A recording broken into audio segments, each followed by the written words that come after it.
somnis parlen de totes aquelles coses que nosaltres podríem estar fent en relació als nostres conflictes, dificultats del dia a dia per anar tirant cap endavant, per anar evolucionant, per ser més feliços, per anar expandint la consciència, etc.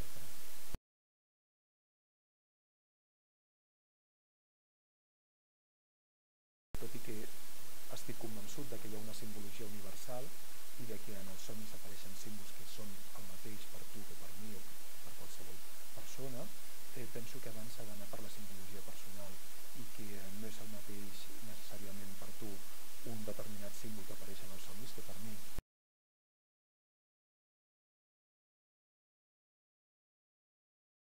Quan tu evites que una persona somniï, si el treus de la fase REM cada vegada que entra en fase REM, aquesta persona pot tenir problemes d'atenció, problemes de memòria, és a dir, hi ha una sèrie de processos cognitius que es veuen afectats.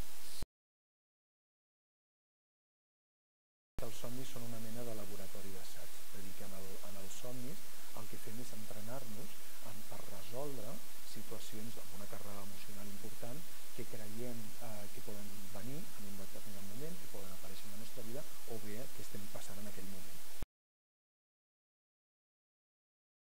Hi ha un cicle de la son que es repeteix cada nit que dura aproximadament 90 minuts.